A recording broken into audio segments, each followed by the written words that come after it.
It is that unforgettable picture of the beloved Master saying, "Oh, how I long, even if on foot in the utmost poverty, to walk through every mountain and valley, to all the places in your countries," and crying aloud the greatest name to awaken the souls everywhere. "Alas," he said, "I cannot do it, but please God, ye will achieve it."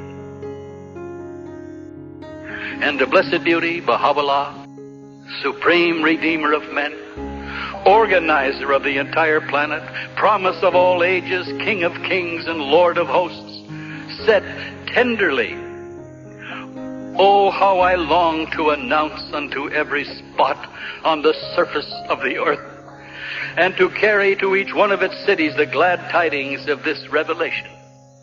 Baha'u'llah in the epistle to the Son of the Wolf says, even more tenderly, that he longs to lay his face against the ground on every spot of the earth, for perhaps that will be the spot where the footsteps of one of his loved ones has passed.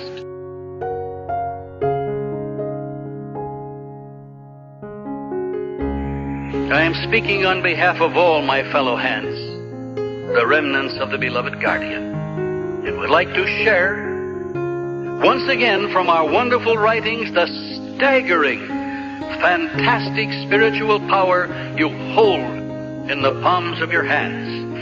Shoghi Effendi says, "Today the need is so great on the part of humanity to hear of the divine message that the believers must plunge into the work, wherever and however they can, heedless of their own shortcomings."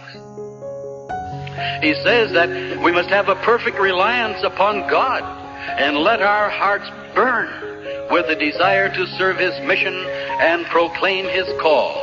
And then he promises, you will observe how eloquence and the power to change human hearts will come as a matter of course. From on high, you just have to report for duty with a pure heart and say, "Baha'u'llah, here I am, use me," and the power will come pouring down.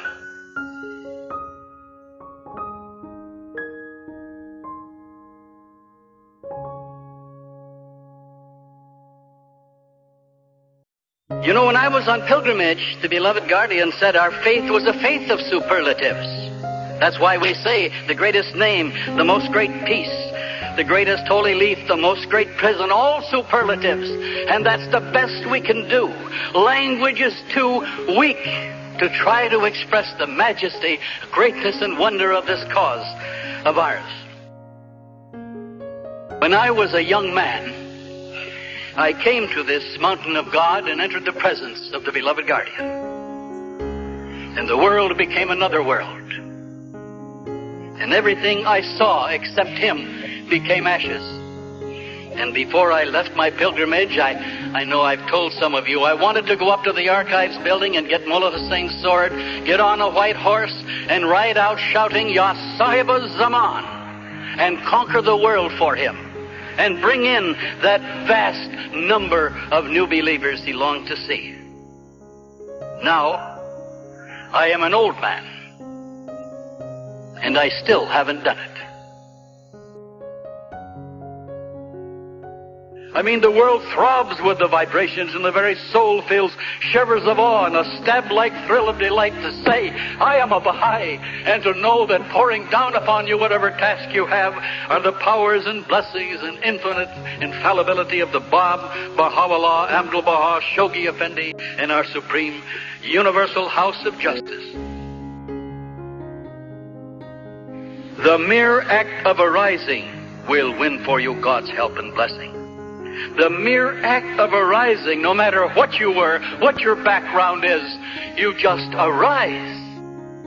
And the capacity to do whatever it is you want to do and has to be done will come. This is what he says. We are filled with feelings of unworthiness and dismay, and we would be truly disheartened but for the comforting thought that if we rise to play nobly our part, every deficiency in our lives will be more than compensated for by the all-conquering spirit of his grace and power. not half of your deficiencies or some of your deficiencies and our deficiencies, all of them.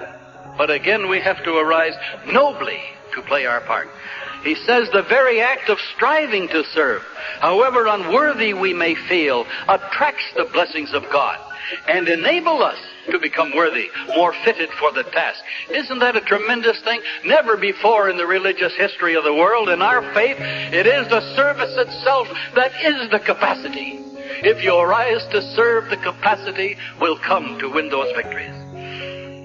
If we arise, Shoghi Effendi says, in the advent of divine justice, the most puny and insignificant among the followers of Baha'u'llah can accomplish such wonders as would dwarf the mightiest achievements of even Peter, the first apostle of Jesus the Christ and founder of his church. The poor, the illiterate, the uneducated, the peoples in the village, with those pure hearts, if they respond, they will do things greater than the first apostle of Christ. Universal House of Justice urges us to continue to do all in our power to help rescue these wonderful heroes and heroines of God, leave no opportunity unexplored, fight for them like lions.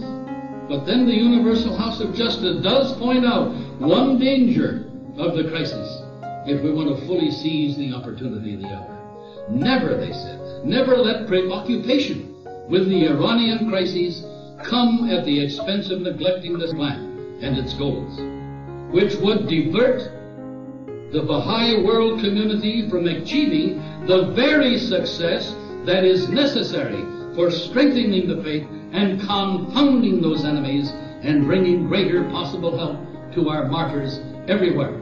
Nothing less, the House of Justice says, is worthy of the sacrifice of our great precious martyrs. Unless we arise with a mighty roar of determination and open the doors to this desperately needed vast increase in the number of new believers, we shall have failed these heroes and heroines of God who have given their life, their all. Of course, what we've done is wonderful. Don't mistake my words with theirs. It's wonderful and helpful. But, beloved friends, if we do not bring in the flooded new believers in that climate they have changed for us, we will have made a mockery of their sacrifice. Don't worry about them. They've won their victory. They're already in the arms of their beloved Master and their beloved Guardian in the Blessed Beauty. They've won their victory, but we haven't won ours.